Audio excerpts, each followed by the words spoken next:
안녕하십니까. 말씀과 함께 위드워즈 정의호 목사입니다. 오늘은 누가복음 1장 26절부터 38절 사이에 나온 이야기를 가지고 나누겠습니다. 가브리엘 천사가 갈릴리 나사렛 동네에 찾아옵니다. 누구를 만나러 왔느냐? 다윗의 후손 요셉이라 하는 사람과 약혼한 처녀 마리아를 만나기 위해서 온 것이죠. 그리고 그녀에게 이렇게 인사합니다.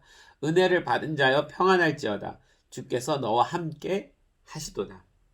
마리아는 이 말을 듣고 굉장히 놀랍니다. 마리아가 이렇게 표현해요. 이런 인사가 어찌함인고. 여기서 마리아가 놀랬다라는 표현은 그냥 단순하게 갑자기 천사가 나타나서 깜짝 놀랬다 이런 의미가 아니에요.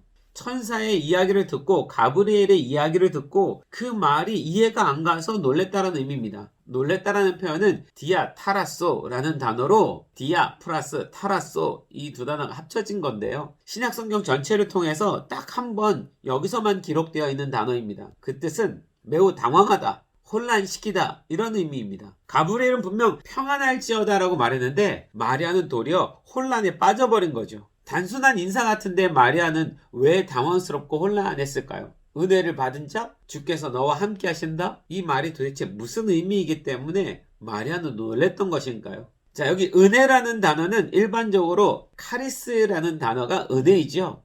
그러나 본문에 은혜를 받은 자여는 카리토오라는 단어를 사용합니다. 물론 카리스라는 단어에서 파생된 단어예요. 문법적으로는 제1부정과거로 완료, 수동, 분사 형태를 띄고 있다고 합니다. 이 말은 이 은혜라는 단어가 그냥 그 순간에 가브리엘 천사가 마리아에게 축복하는 마음으로 너에게 은혜가 있을지어다 이런 단순한 의미가 아니라는 거예요. 과거로부터 약속해왔던 그 하나님의 그 놀라우신 은혜가 지금 너에게 부어지고 있는 거야 이런 의미인 거죠. 마리아 한 개인에게 주어지는 은혜의 차원이 아니라 하나님께서 오랫동안 약속해 오셨던 그 은혜라는 뜻입니다.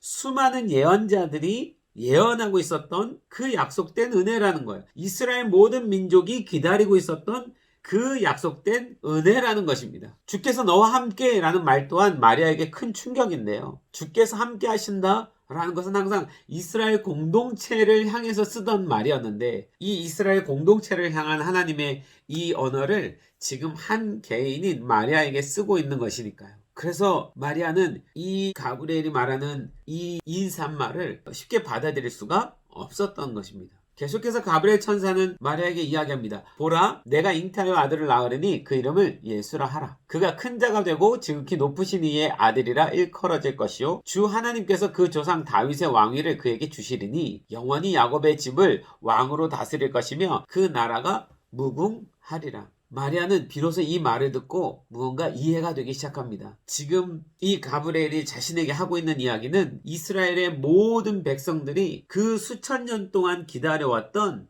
메시아 탄생에 대한 이야기란 것을 깨달았기 때문이에요. 다윗의 후손으로 오실 진정한 왕에 대한 이야기였음을 알았기 때문이에요. 이스라엘 백성이라면 누구나 기다려왔던 일이기 때문입니다. 그 은혜의 약속이 지금 자신을 통해서 일어날 거라는 이야기를 듣고 있는 거예요. 그 당시 마리아는 10대의 소녀였습니다. 이 소녀에게 하나님은 온 인류를 구원할 어마어마한 사건의 이야기를 지금 부탁하고 있는 거죠. 이 소녀가 예스 해야만 이 일들이 이루어질 수 있다라고 설명하고 있는 거예요. 그러니 마리아가 듣고 있는 이 은혜라는 말이 그냥 단순하게 너무 감사합니다, 좋습니다, 저에게 은혜가 있습니다 이런 정도로 표현할 수 있는 은혜가 아닌 거죠. 온 인류가, 온 세상이, 온 우주 만물이, 모든 피조물들이, 하나님의 백성들이 꿈꿔왔던 그 일들이 자신을 통해서 이루어져야 되는 일이니까요. 그래서 마리아는 이렇게 대답합니다. 주의 여종연이 말씀대로 내게 이루어지이다. 이 마리아의 순종은 하나님의 아들 예수 그리스도가 이 땅에 오게 하는 문을 열었습니다.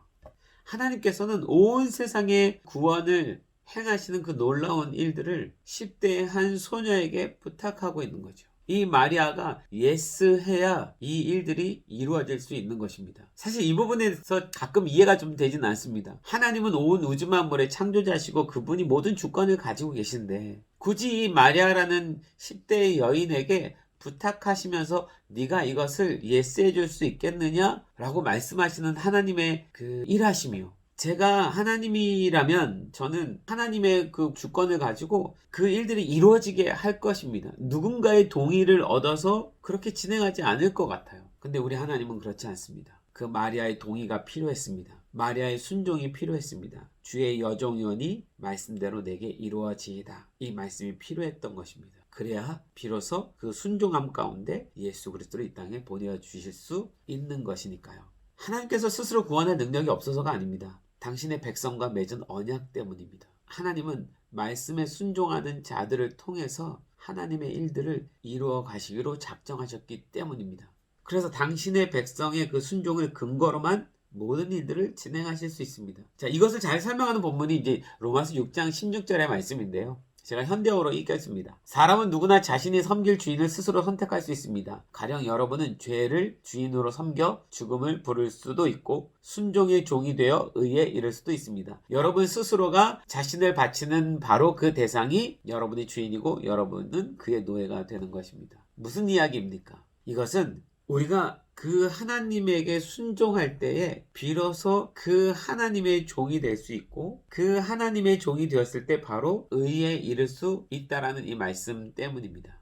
순종하는 자를 통하여서 하나님의 일들을 행하여 가시는 것이 하나님의 뜻이라는 거죠. 그래서 예수 그리스도가 이 땅에 오시는 것까지도 온 인류의 구원 사건까지도 하나님은 당신의 말씀에 순종하는 그 동역자가 필요했던 것입니다. 마리아는 이 순종이 자신에게 어떠한 결과를 가져다 줄지 그때까지는 잘 몰랐을 거예요. 분명 마리아 자신에게도 은혜의 사건이기는 하지만 이 은혜를 받아들임으로 인해서 마리아는 평생 가슴을 졸이며 살아가야 했습니다. 마지막 십자가 앞에서까지요. 구원의 은혜는 값없이 주어지지만 그 은혜를 지키며 살아가는 삶에는 분명 고난이 따르기 마련인 것 같습니다. 그러나 그 은혜가 무엇인지 너무도 잘 알기에 마리아는 그 은혜를 선택했습니다. 하나님은 우리에게도 동일하게 말씀하고 계신다고 믿습니다. 하나님이 오늘날 우리에게 너도 그 은혜를 받겠느냐라고 물으시면 저는 뭐라고 대답할까요? 여러분은 뭐라고 대답하시겠습니까? 우리도 마리아와 같이 똑같이 고백해야 될 것입니다. 주의 종이오니 말씀대로 내게 이루어지이다. 그 은혜를 받아들이는 것이 단순한 내 인생의 어떤 축복을 가져다주는 그런 은혜로운 것이 아니라 온 인류를 구원하시는 하나님의 계획과 섭리와 그에 따른 우리의 순종함과 그에 따른 고난의 삶이 동반된다는 것에 대한 그 모든 일에 대해서 순종하겠습니다라는 의미인 거죠. 마리아의 순종으로 그 일이 시작될 수 있었던 것처럼 이 시대에도 주님은 우리에게 동일하게 물으십니다. 은혜를 받은 자여 주께서 너와 함께 계시도다. 그 말을 정확히 이해한 우리들은 주의 종이오니 말씀대로 하시옵소서. 이렇게 동일하게 대답하는 것이 옳을 것입니다.